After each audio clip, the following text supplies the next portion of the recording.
My name is Ruth Chambers. I'm 70 years old, and I just finished the most satisfying 23-year revenge plot you've ever heard. Yeah, you heard that right. 23 years. Because some betrayals are so deep, so calculated, that quick revenge just won't do. You need to play the long game. This whole thing started in Baltimore, back in 2002. I was 47 years old, working as the office manager for a small but successful consulting firm called Patterson and Associates. I'd been there for 12 years, knew every client, every contract, every detail of how that business ran. The owner, Michael Patterson, was like a brother to me. We'd built that company together, him doing the consulting work, me handling literally everything else. Michael had a son, Ethan, 25 years old, fresh out of business school, full of confidence and absolutely zero real-world experience. Michael brought him into the company, asked me to train him, show him the ropes. Said Ethan would start at the bottom, learn the business properly. I liked Ethan at first. He was charming, asked good questions, seemed genuinely interested in learning. I spent 6 months teaching him everything: client relationships, billing systems, how to handle difficult situations, where all the bodies were buried, so to speak. I trusted him. That was mistake number 1. One Monday morning, I came into work and found Michael waiting in my office with Ethan and a woman from HR I'd never seen before. Michael wouldn't look me in the eye. "Ruth, we need to talk about some discrepancies in the accounts," Ethan said, all businesslike. I looked at Michael. "What discrepancies?" That's when Ethan laid it out. According to him, there were thousands of dollars missing from client accounts. Payments that had been received, but never properly recorded.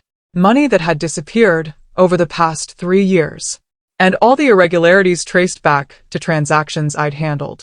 I felt the floor drop out from under me. "That's impossible," I said. "Michael, you know me. I would never." "The evidence is pretty clear, Ruth," Ethan interrupted, sliding a folder across the desk. "We've been auditing the books for the past month.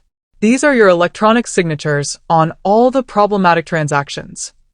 I opened that folder and felt sick. He was right, those were my digital signatures. On invoices I didn't remember, for amounts that didn't match what I knew we'd received. It looked bad. Really bad. "We're going to have to let you go," Michael said quietly. Still wouldn't look at me. "Effective immediately. We're not going to press charges, but you need to leave." "Michael, please, just let me explain. There has to be a mistake." "Security will escort you out," Ethan said, standing up. "Box up your personal items. You have 15 minutes. I sat there in shock. 12 years of loyalty, 12 years of friendship, and Michael was just letting this happen. Believing his son over me, without even a real conversation. I got escorted out like a criminal. Stood on the sidewalk holding a cardboard box with my coffee mug and family photos, watching people I'd worked with for years avoid eye contact through the office windows. I spent the next 2 weeks trying to figure out what happened. Went through every record I had at home, every email, every backup file. And slowly, piece by piece, I realized what Ethan had done. He'd been skimming money. Small amounts from client accounts over the time I'd been training him. But he'd done it using my credentials. Passwords he'd watched me enter, security questions he'd learned the answers to through casual conversation. He'd framed me perfectly, setting it up so that when his father inevitably discovered the missing money, all evidence would point to me. And why? So, I'd be gone, and he could take my position. So he could be the indispensable right-hand person to his father without having to actually earn it. I tried telling Michael. Called him, emailed him, showed up at the office. He refused to see me. Sent me a letter through his lawyer saying if I continued to harass him, he'd press charges for the embezzlement. That's when I realized I was done. Finished. At 47 years old, with a termination on my record and whispers of embezzlement following me, I couldn't get another job in my field. Nobody would hire me. My reputation was destroyed. I had a choice. I could be bitter, broken, defeated. Or I could do something else. I chose something else. I took stock of what I had. Some savings, not much, but enough to live lean for a while. A skill set that was incredibly valuable, even if nobody wanted to hire me directly. And time. All the time in the world. I started freelancing. Bookkeeping, office management, business consulting, all under a new business name, working with small companies that didn't do background checks, that just cared about results. I was good at what I did. Really good. Within a year, I had more clients than I could handle. Within 3 years, I'd built up enough capital to start making investments. Small stuff at first, rental properties in up-and-coming neighborhoods, small business partnerships, local startups that needed seed money and expertise. And I watched Patterson and Associates. Watched from a distance, keeping tabs through industry connections, through public records, through the grapevine. Ethan ran that company into the ground. Not immediately. At first, things looked okay. But without me handling the details, managing relationships, keeping all the balls in the air, things started slipping. Clients left.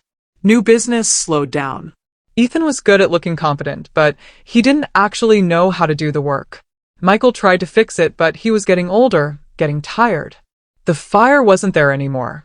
By 2008, the recession hit and Patterson and Associates was already weak. They laid off staff, lost their biggest clients, downsized their office. By 2010, they were barely hanging on. And I was thriving. My investments had paid off. My consulting business was booming. I'd built something new, something better than what I'd lost. But I never forgot, never forgave. I waited. In 2015, I heard through the grapevine that Michael was sick. Cancer. He was trying to get his affairs in order, trying to secure Ethan's future before he died. But the business was worth almost nothing now. Years of mismanagement had destroyed it. Michael died in 2016. I sent flowers to the funeral. Didn't attend, but I sent flowers.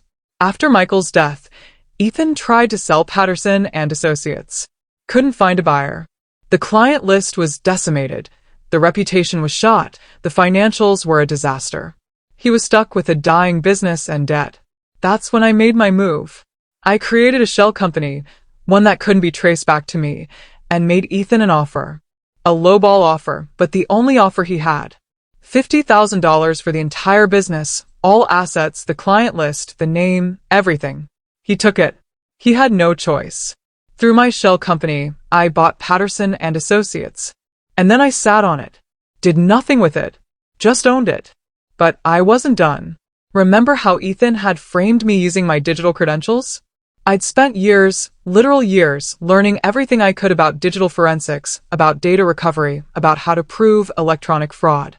I took courses, got certifications, became an expert, and I went back through those old files from 2002, the ones from the audit that had gotten me fired.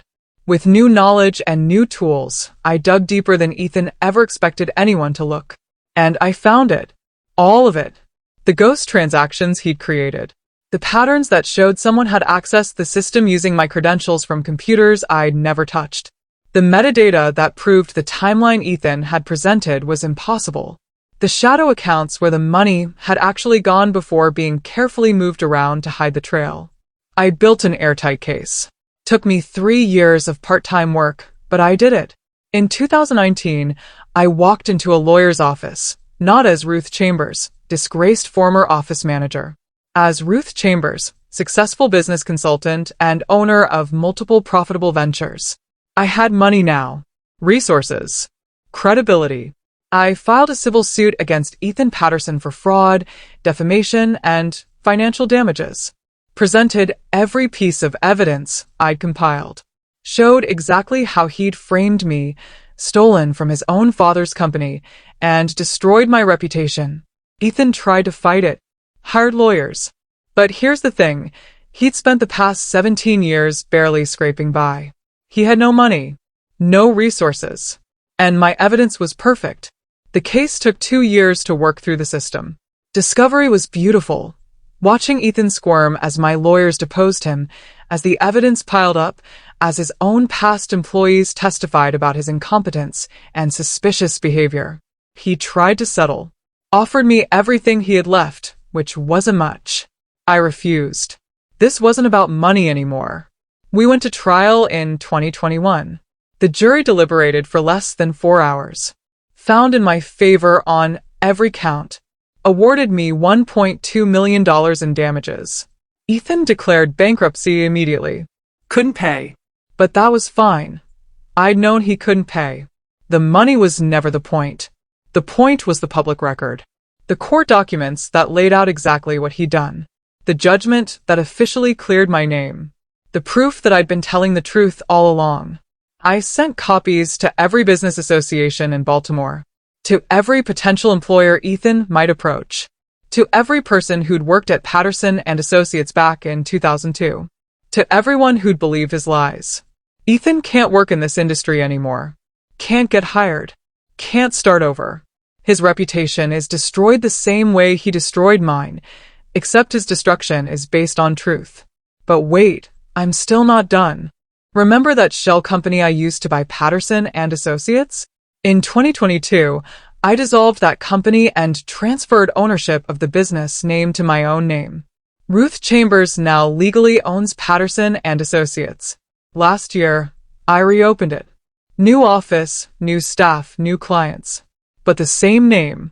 I made sure everyone knew the history, that this was the company where I'd been wrongly accused, where I'd been fired, where my reputation had been destroyed, and that I'd bought it back, that I'd cleared my name, that I'd won. We're doing great. Better than the original company ever did, even in its heyday. Because now I own it all, the work and the credit and the success. 3 months ago, I got a call. It was Ethan. He'd somehow gotten my number. His voice was different, older, tired, desperate. Ruth, please. I'm sorry. I was young and stupid and ambitious. I destroyed everything. Your life, my father's business, my own future. I'm living in a one-bedroom apartment, working retail. I have nothing. Please. Isn't this enough? Haven't I paid? I let him talk. Let him plead. Let him cry. And when he finally went quiet, waiting for my response, I said, Ethan, I want you to think about something. When you framed me, I was 47 years old. You took 12 years of my life and threw them away like garbage. You took my reputation, my career, my sense of self-worth. You made me unemployable. And you did it without losing a single night of sleep because it benefited you. You never once reached out to apologize. Never once tried to make it right. For 23 years, you let me live with what you did to me, and you never cared. So no, this isn't enough. This will never be enough. But it's not about you anymore. It's about me living well. You can do whatever you want with your life, I don't care. But you'll do it knowing that the woman you tried to destroy is now more successful than you ever were, and she did it by being better than you in every possible way. Don't call me again. I hung up, blocked his number. And I've never thought about him since. I'm 70 years old now, running a $1 million business that bears the name of the company where I was wrongfully fired, living in a beautiful house that my own hard work paid for, and spending my evenings mentoring young women in business, teaching them to be smart, to document everything, to trust but verify, and most importantly, to never let anyone make them small. Ethan Patterson is a footnote in my story, a brief chapter where I learned that sometimes you lose everything before you can build something better. 23 years is a long time to wait for revenge, but honey, let me tell you, watching a man spend 2 decades destroying himself while you build an empire is worth every single day. He took 1 career from me. I built 3 more. He tried to end my story. I just started a better one. That's not revenge. That's resurrection. If that story hit you in the spine, go ahead and like this video. And I need to hear from you. What's the longest game you've ever played to prove someone wrong? Drop it in the comments. And of course, subscribe and follow for more real stories that prove one thing. The comeback always hits harder than the betrayal.